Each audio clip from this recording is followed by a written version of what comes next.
7 शरीरों में अगर मैं देखूं तो मुझे सबसे ज़्यादा अगर किसी चक्र में किसी शरीर में अशुद्धियां आ जाएं तो सबसे बड़ी बाधा दे सकते हैं इस आध्यात्मिक यात्रा में, और वो शरीर है मानस शरीर। This is what I feel from the 7 bodies. This mind, this is creating the biggest obstacles because the thought process is affected. And it affects us so much that our journey can be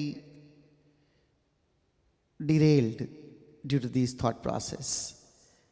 और वो कैसे हमारी जो आध्यात्मिक यात्रा है वो पटरी से उतर सकती है, क्योंकि अगर नकारात्मक विचारों से कोई व्यक्ति भर जाए, और ये बहुत बड़ी संभावना है कि अगर होश हम खो दें तो हम आसानी से विचारों में उलझ जाएंगे, और विचार कभी एक तरीके के नहीं चलेंगे। ये विचार हमेशा हमें एक झूले की तरह झुलाते रहते हैं, और ये हमारे भीतर अगर नकारात्मक दृष्टिकोण भर दे किसी व्यक्ति के प्रति या आसपास के जो प्रेम करने वाले लोग हैं उनके द्वारा दी गई घटनाओं के प्रति कि वो हमारे साथ क्या कर रहे हैं, या अस्तित्वगत हमारे भीतर हमारे साथ जो घटनाएं घट रही हैं, ये नकारात्मक सोच किसी भी दिशा में हमें ले जा सकती है। क्योंकि नकारात्मक सोच की सबसे बड़ी जो प्रॉब्लम है वो शिकायत है, वो अस्वीकार है। जो भी मेरे जीवन में हो रहा है मैं उसका स्वीकार नहीं कर पाता। जो भी मेरे जीवन में हो रहा है मैं उससे कुछ अन्यथा चाहता हूँ। जो भी मेरे जीवन में है मुझे उसका सम्मान नहीं है।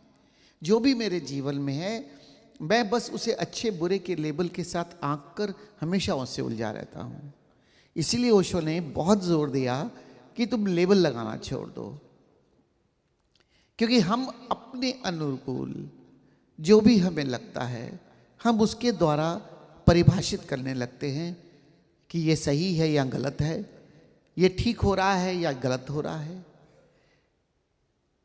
अगर गहराई में जाकर देखो तो इस दुनिया में जो भी हो रहा है उससे कितना प्रभाव पड़ रहा है मुझ पर मतलब मेरी चैतन्यता पर। लेकिन ये मन इतना ज़्यादा प्रभावित हो जाता है कि एक घटना से शिकायत करके उसी में उलझकर इतना नकारात्मक दृष्टिकोण रख के शिकायत और अपने जीवन को ही बिल्कुल बर्बाद करने की दिशा में चला जाता है। हर समय दुख, हर समय तकलीफ। और यही मन अगर किसी चीज को स्वीकार करता है, कोई सकारात्मक दृष्टिकोण बना लेता है, तो एकदम खुश, मानो जीवन में इससे बढ़िया पल कोई नहीं हो सकता। लेकिन सच्चाई क्या है? क्या ये नकारात्मक दृष्टिकोण सच्चाई है या सकारात्मक दृष्टिकोण ही मैं कहूं, क्या वो सच्चाई है? सच पूछो तो ओशो बात करते हैं शून्य होने की। इसका शुद्धिकरण तो हो, लेकिन शुद्धिकरण करने के बाद शून्यता में हमारा प्रवेश हो जाए, क्योंकि सकारात्मक दृष्टिकोण भी एक कल्पना ही है। कैसे कह सकते ये जो भी हुआ, जो हो रहा है वो बहुत अच्छा हो रहा है, और कुछ दिनों के बाद या हफ्तों के बाद या महीनों के बाद हमारा दृष्टिकोण बदल जाता है। कुछ बुरा हुआ हो तो भी उसका दृष्टिकोण बदल जाता है। नहीं, उस समय हमें समझ नहीं आया, जो हुआ बहुत अच्छा हुआ। और किसी को मन ने सकारात्मक दृष्टिकोण से स्वीकार कर लिया, उसका परिणाम नहीं लग तो रहा था कि बहुत अच्छा हुआ है, लेकिन क्या ये दोनों मेरे जीवन के सत्य हैं? ये दोनों ही मुझे उलझा रहे हैं। इसलिए मनस शरीर का जितना शुद्धिकरण आवश्यक है, शुद्धिकरण है सकारात्मक सोच, लेकिन ये मंजिल नहीं है। इसके शुद्धिकरण को मैं स्टेपिंग स्टोन बनाकर अपने आत्म शरीर में जाकर वहां रमण करने लगूं, जहां पूर्ण शून्यता है। नकारात्मक दृष्टिकोण से बहुत मुश्किल है कि मैं अपने आत्म शरीर में या निर्वाण काया में आकर एकदम शून्य हो जाऊं। निर्वाण काया अल्टीमेट है जो शून्य है, भीतर भी खाली आकाश, बाहर भी आकाश। सच पूछो तो भीतर और बाहर के आकाश का भेद भी मिट जाता है, एक आकाश, एक शून्यता। अब उसको अटेन करने के लिए इसका शुद्धिकरण आवश्यक है, क्योंकि अगर ये हमेशा ही शिकायत में रहेगा, अब हमेशा शिकायत करते करते करते करते कैसे आप सकारात्मक दृष्टिकोण में प्रवेश करोगे। इसलिए प्यारे मित्रों, जो बहुत महत्वपूर्ण है वो है हमारी सोच, कि मेरी सोच मुझे कहां ले जा रही है। और ओशो कहते हैं शून्य हो जाओ। ये जो लेबल्स जो डिफाइन करते हैं हम, अच्छा बुरा, अनुकूल प्रतिकूल, इन सब लेबलों से मुक्त हो जाओ।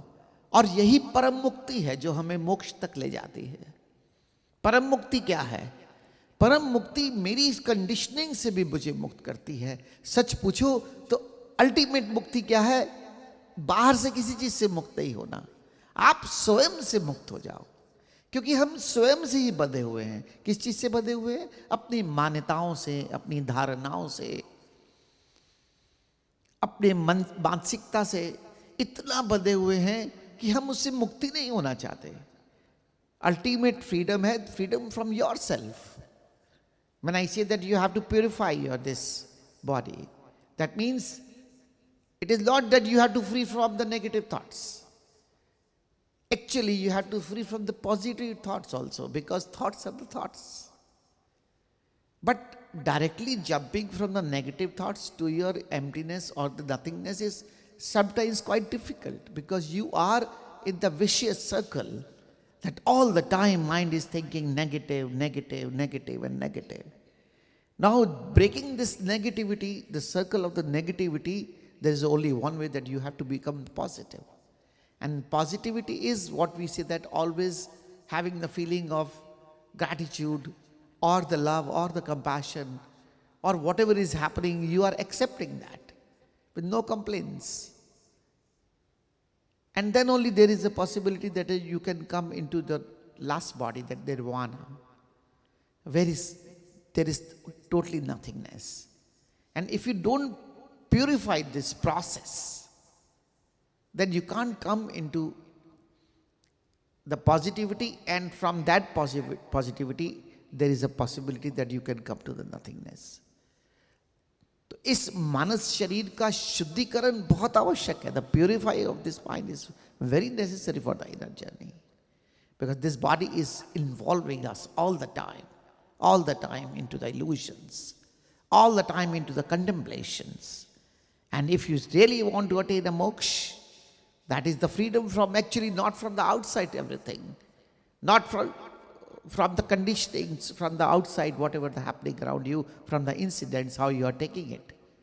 But this is the freedom from yourself, your contemplation, your imagination, yourself, your conditionings, that you are just like something, but everything is just pure. Pure means pure. And that purity means that nothingness. That purity means how you born, just like a child.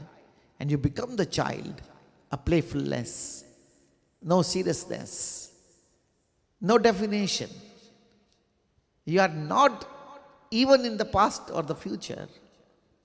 You are in this moment complete with everything empty. And whatever is happening in your life, just try to do best, that's it. If something comes, but what we like is, we don't want to even play the ball of our court. We want to play the ball of everyone's court around us, because we think we are the person who are responsible for everything.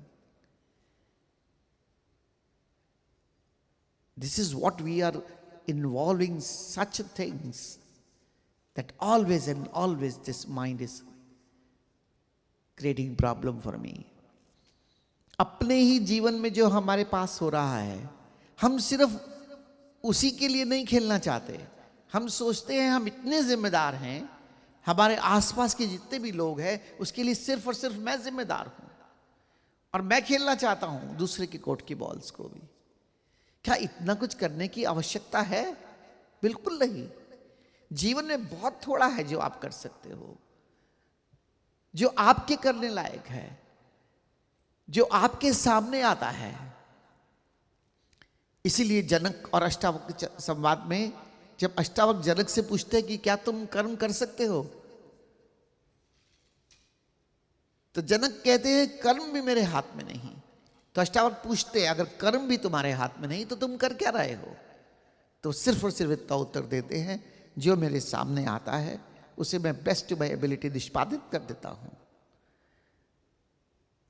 अगर हम अपने जीवन में गौर से देखें तो बहुत थोड़ा हमारे जीवन में करने लायक है, लेकिन हम इतने उलझे हैं अहंकार में, भ्रमों में, इतने उलझे हैं हर चीज में कि हम हर समय सोचते हैं अपने अहंकार में कि ये मेरी मैं ही सब कुछ हूं, मैं ही करता हूं, और अगर मैं नहीं होऊंगा तो शायद इस जीवन में कुछ हो ही नहीं सकता।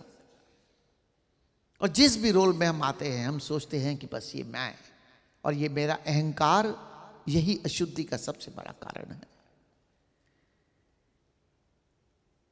सच पूछो, थोड़ा नदी के किनारे पर खड़े होकर देखो, नदी तो बह ही रही है, और ये जो बहती हुई नदी है इसमें कितना रोल है मेरा।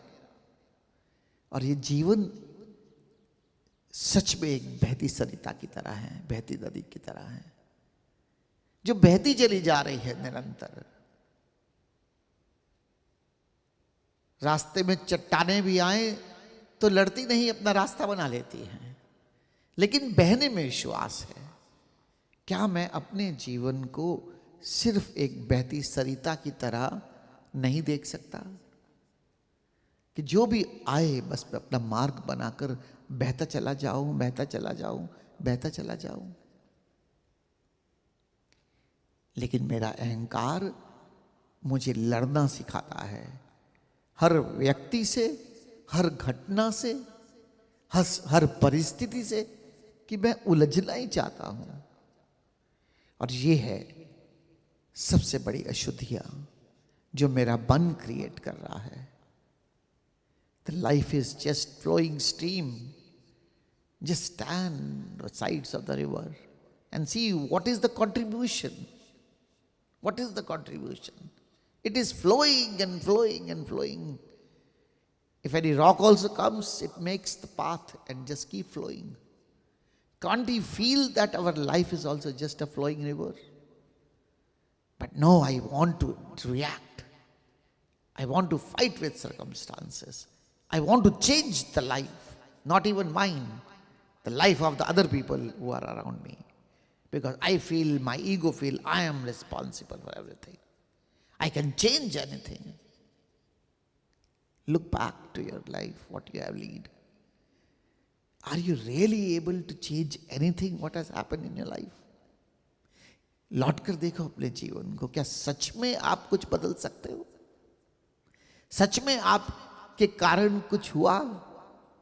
सहयोग भले ही हो सकता है, लेकिन नहीं, ये शुद्धियां, this what is just having all the impurities of the mind creates the ego.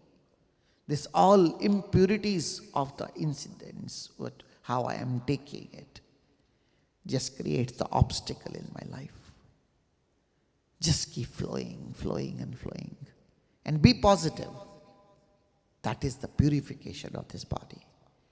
बहते चले जाओ, बहते चले जाओ, बहते चले जाओ, और पूरी सकारात्मक दृष्टिकोण, और इस सकारात्मक दृष्टिकोण से देखोगे कि आप धीरे धीरे अपनी शून्यता में स्थित हो जाओगे।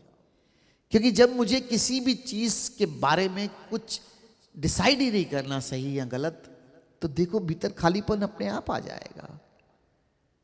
When you are not deciding anything favorable or unfavorable for your life, you will again feel that there's some emptiness, there's some vacuum is coming now in me, because there is nothing to do.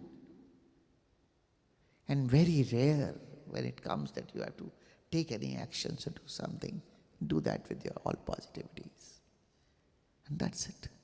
और जब थोड़ा सा भी जीवन में कुछ करने लायक हो, पूरी सकारात्मक दृष्टिकोण से बस कर डालो. हाउ इट मैटर्स, रिजल्ट क्या होगा, लेकिन हाँ, आपका पॉजिटिव दृष्टिकोण आपके पुरुषार्थ या आपके कर्म को जितना बेहतर कर सकता है वो करके चला जाएगा. उलझो मत, घबराओ मत.